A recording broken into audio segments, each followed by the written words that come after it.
Aidan Shaw has recommitted to the Missouri Tiger basketball team. To me, this is Dennis Gates' biggest move yet, plus some really big news on the Missouri football schedule and why I think this is a positive on absolutely every front. Coming up right now on Locked On Mizzou. You are Locked On Mizzou, your daily podcast on the Missouri Tigers, part of the Locked On Podcast Network. Your team every day.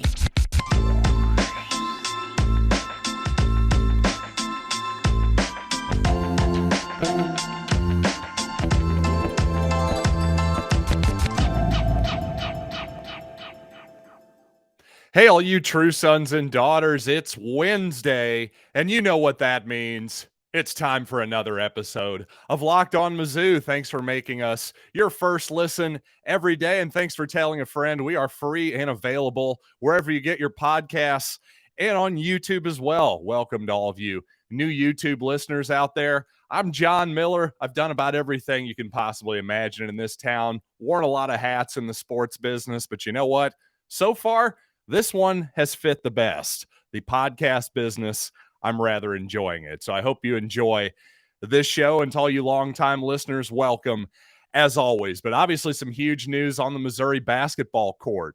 Aidan Shaw from Blue Valley High School, Stillwell, Kansas. Well, originally a commitment to Conzo Martin and the Missouri Tigers. Well, Dennis Gates had his work cut out for him after Conzo was let go by Missouri because, well, quite honestly, Aidan Shaw, a very high-level basketball player. He had the likes of Kansas, as you might expect, of course, Maryland, Oklahoma State, Iowa were among the teams after his services. Hey, just a really, really fantastic get. Number one by Conzo Martin originally, but I'm almost even more impressed that Dennis Gates in some ways was able to reacquire his services, if you will. Now, obviously, Aidan Shaw is ranked very, very well, just according to 24/7 Sports. For one, he's about the 52nd best prospect in the entire country. And when you watch his film, and I took in actually most of an entire game of Aidan Shaw's where he was playing against another high-level prospect in Kansas. But you could tell at 6'8", 190 pounds, obviously he's going to develop a little bit more strength, but again, he's more of a small forward, I guess you could say, than a traditional power forward, right? Maybe a combo forward, but in this day and age, I think actually he's going to fit in with what Conzo Martin was talking about in the preseason a lot this previous season, which is positionless basketball. And what a lot of that meant was the ability to switch, especially 2 through 4. I would say maybe 1 through 4, generously 1 through 5, right? But especially the sort of shooting guard, small forward, and power forward positions in college basketball have become a lot more interchangeable over the years. So if you are 6'8" and you are relatively nimble, side to side, and agile, well, that's going to play well, especially the way Dennis Gates likes to play basketball. Missouri has seen Leonard Hamilton and Florida State up close and personal a couple times the last few seasons. Well, hopefully that's what Dennis Gates is going to recreate at Missouri. And I think defensively, Aidan Shaw really fits into that idea. Now, offensively, his athleticism is going to play on both ends of the court. Yeah, you may have seen that Shaw recently won a high school all-star dunk contest recently, which in and of itself, winning a dunk contest doesn't say that you're going to be a great player, but it does show the type of top-end athleticism that this kid has at 6'8". And to me, as much as Mohamed Diarra, according to some, the number one junior college prospect, hey, great pickup, it looks like, by Dennis Gates and company here. Oh, wait, there is no company. Still no assistant coaches yet. Excuse me for that faux pas. But again, just a great pickup by Gates because 6'8" guys who can move and, by the way, shoot the basketball a little bit. He's got some obvious skill. Those guys don't just grow on trees. So a really, really important addition to the class, or possibly a re-edition, if you will. This is probably this was going to be Konzo Martin's best player in several years, certainly since Trey Jackson, probably even before that, just in terms of their high school rankings. But that gives you an idea of what kind of upside Aidan Shaw has. By the way, just a little bit of an aside here. I brought up Mohamed Diarra, and a lot of people have been talking about what position he plays. And to me, again, for all this talk of positionless basketball that's sort of become the nom de plume, if you will, the sort of the name of the day, if I even use that phrase correctly there. But regardless, to me, it's about who you guard. To make an NBA analogy for a second, there's been lots of talk about, well, hey, LeBron James, he's a point guard, and Nikola Jokic, he's a point guard. And while those guys initiate the offense, in my humble opinion, you can't call them point guards because they don't guard other point guards. Unless you're going to guard Chris Paul, to me, you're not a point guard. It's really as simple as that. And to me, it's the same thing in college basketball. I can't really call you a center unless you're guarding the other team's centers, et cetera, et cetera. Now, certainly the movement this offseason for Tiger basketball and, well, virtually every program in the country, especially LSU, right? We talked about them yesterday needing to fill essentially their entire roster at this point. They lost 11 scholarship players so far, one way or the other. But if you're Missouri and you're a Missouri fan, you're probably wondering, well, when is this all going to stop? When does the music actually stop here on the transfer portal musical chairs? Well, May 1st is actually your deadline. So by the end of this month, we should know more or less who's on this roster, because if it's past May 1st, unless there's some, who knows, there could be a waiver system in place. I haven't really seen that, but the best information I know is May 1st is your drop dead deadline if you want to transfer and actually play next season. So it does seem like there is an end point in basketball. As far as football goes, and as far as maybe you're wondering on JT Daniels, well, I'm really not sure on the deadline yet. I'm not 100% sure if there is one or not. Maybe you just need to show up before fall camp, get enrolled in classes for the fall semester. That kind of seems to be the thing, but I'll have to get better information for you as time goes along here. But you know what? Speaking of football information, we do have some unconfirmed information about the Tiger football schedule, but all indications are it looks like it's going to happen. This is about the 2022 season, so you'll want to hear all about this. But first, I want to tell you about Built Bar, which to me has got to be the best tasting, protein bar ever devised by humanity.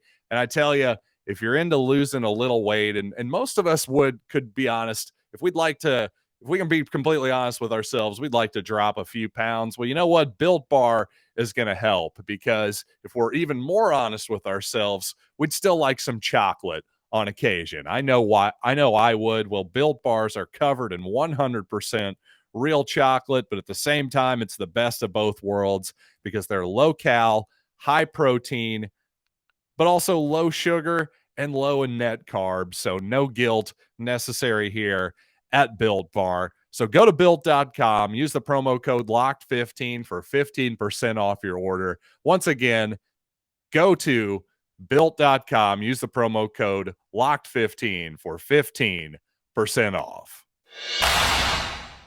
Once again, thanks for making Locked On Mizzou your first listen, and thanks for telling another true son or daughter that we are free and available wherever you get finer podcasts. Well, I tell you, we've got some good news to get to on the Missouri football field. And at first, this might not seem like a big deal. And it certainly isn't a massive deal by any stretch of the imagination.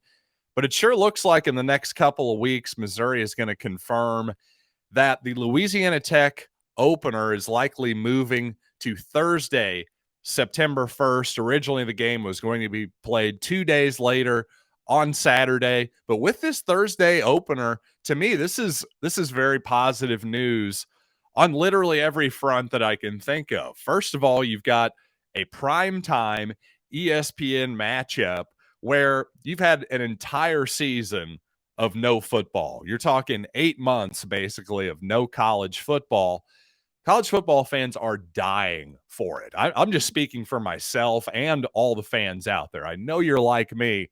If you're obsessed with this sport, you know that by the time September rolls around, you are jonesing for a fix. So guess what? Missouri, Louisiana Tech, that's not the type of game that moves the needle nationally very often, to say the least. But that opener always gets a pretty decent rating, draws a decent number for ESPN for sure. So this is a unique opportunity for Missouri to hopefully put its best foot forward, win a ball game, give Eli Drinkwitz the camera time that we know that he desires on occasion, the mic time, all that good stuff. So to me, that's your number one positive right there. Missouri's probably going to win a ball game and look pretty good doing it. Maybe they'll have a snazzy uniform combination that will convince people to come to Old Mizzou, but more than likely it's name, image, and likeness at this point. But for real, I think that's your first positive. Second of all, if you're going to play on a Thursday night during a football season, well, by all means, let's do it in week one, because nobody likes the short weeks, right? So you never want to have a short week, even if you're coming off a Thursday game that's coming off a bye week. Well, that's still shortening your preparation time a little bit during your bye week, because let's face it, during a bye week, you're going to give your guys a little bit of time off. So, that's a relative disadvantage to me. So again, no downside there on terms of prep time, because then on the back end, not only is there no short week for you in week one, well, in week two, you actually get a couple more days to practice to prepare for Kansas State in Manhattan on the road in week two. That's kind of a fulcrum game for the Missouri season. Honestly, think how much different we would have probably viewed last season if Missouri would have simply beat Boston College early in the season. Or maybe if they'd have somehow beat Kentucky. That was a little bit more of a stretch, right? Even though that game was close. But say they beat Boston College. That's a bit more of a fair comparison in terms of a non-conference foe, perhaps. Well, I think you have a much better season. At least the perception is much better. Well, to me, that's a big ball game there. Week two in Manhattan. I'll take every edge I can get. Give us a couple more days to prepare. At the very least, it's not going to hurt, right? So that's your second positive. Schedule-wise, that just then sets up even better for Missouri in week one and in week two. Number three, hey, a final positive to this. Well, as usual, Labor Day weekend, your opening of college football. Well, I think attendance for that game in Columbia on Thursday, at least compared to what it would have been on Saturday, at the absolute worst, it should be a wash. I don't think it'll be any different whatsoever. But to me, the upside is, hopefully, since it's a Thursday, in theory, the students should be hanging around for another day to go to classes on Friday, right? I guess some of them might skip. It's awfully early to be skipping a day of classes, but hey, I remember what it was like to be a college student. Don't get me wrong. But again, in theory, the students will actually have a little bit more incentive to hang around on that Thursday night, go to a game, have some fun, especially early in the season. Frankly, why not? I've never understood wanting to go home already unless you're a Columbia townie or something, but I can't imagine wanting to go back to KC or St. Louis or, God forbid, Chicago or something. Nothing against Chicago. I used to live there. I'm just saying, I know that drive is 7 hours long. I just can't imagine wanting to do that, 2 weeks or 3 weeks into the school season, something like that, into the semester. That seems kooky to me.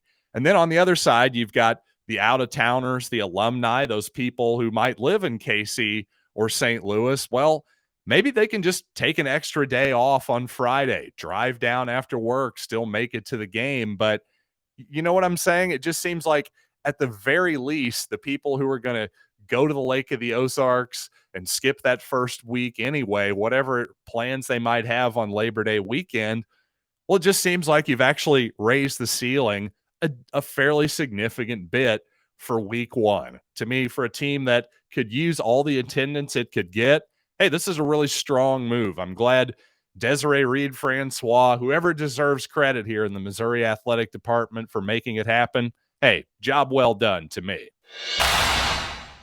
And coming up, obviously, we tried to salvage the NCAA title game on Monday by taking the North Carolina money line. Sure looked good at halftime, didn't it? But salvage it, we could not. So unfortunately, let's talk about that abomination for just a little bit. But first, let me tell you about rockauto.com. With all the ever increasing numbers of makes and models on the road, guess what? It's literally impossible for your local auto parts chain store, your dealership, whoever it might be. They can't keep all that stuff in stock. It's impossible. So why would you endure the often pointless trips to said vehicle dealership, to said auto parts store, the pointless questioning where they end up going, oh, we'll just order it for you. Maybe it'll be here in a week or two. Hey, I could have just done that online myself. So thank you very much. So why don't you do it online yourself by going to Rock Auto and saving yourself some money at their easy to navigate website? Just check your make, your model.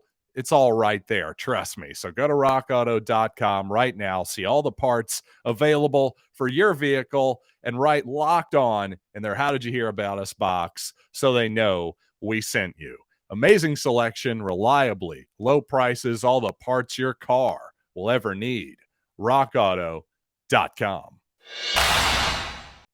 That NCAA title game, boy, that could have gone better, huh? In fact, I'm not sure, at least for me personally, that could have gone much worse. That was actually the worst case scenario because obviously North Carolina led by 15 points at halftime. If it had been the other way, if Kansas were leading by 15 at halftime, I think I would have gone, you know what? I think I get it. I think I'm going to change the channel over to Monday Night Raw, maybe enjoy something exciting or at least pleasurable for me. That's really the point. Instead of, I don't know, grinding a fork into the side of my eyeball, which is basically what that second half felt like. And unfortunately, yes, we lost that bet, but here was the positive, at least from the tournament. Hey, we ended up making money about plus 1,700, plus seven, or sorry, I guess if you did $10 bets, let's put it that way. Hey, you made $17 with me. If you put $10 on everything, we're still up $17. So that's better than a sharp stick in the eye. But you know what? I do have a bit of a bone to pick with some people that I know. So I'm going to subtweet all of you right now, as the kids like to say. All you Rockbridge alumni and Columbia people, you know what? By all means, if you know DeJuan Harris personally, the Kansas player who is from Columbia, by all means, be happy for him. Send him some congratulatory text messages. That's all well and good. I don't blame you whatsoever. But putting on Kansas gear and then putting those posts on social media, for God's sakes, you've got to be kidding me, right? Because that is just astonishingly bad form. In fact, I would call that probably the one cardinal sin of living in this particular area. And you know what? If all you people who are in this area, like my old buddy from high school who commented on this, he actually gets it. He said, hey, I'm not a sports ball fan. So great. He said, but I still would never put on KU stuff. I'm like, thank you very much. You get it, my friend. And at the end of the day, I get it. All you sports ball people, I'm with you. Sports is kind of silly, right? I mean, heck, I actually have friends that went to KU. I know, shocking, right? In fact, one of the two guys that I went to the Royal Rumble in St. Louis this past January just so happens to be a Kansas fan. Now, we're not speaking right now, of course, but still, I actually get along with the guy great. He's a really great guy. So, I get it. It's all stupid. And, you know, these people that I happen to be friends with who happen to root for the Jayhawks, well, we have a good time busting each other's chops, no doubt about it. But guess what? I'm never wearing Kansas colors. And frankly, if those people ever wore Missouri colors for some strange reason like that, I would lose a lot of respect for them. That's just not the way this thing is supposed to go. And I don't know.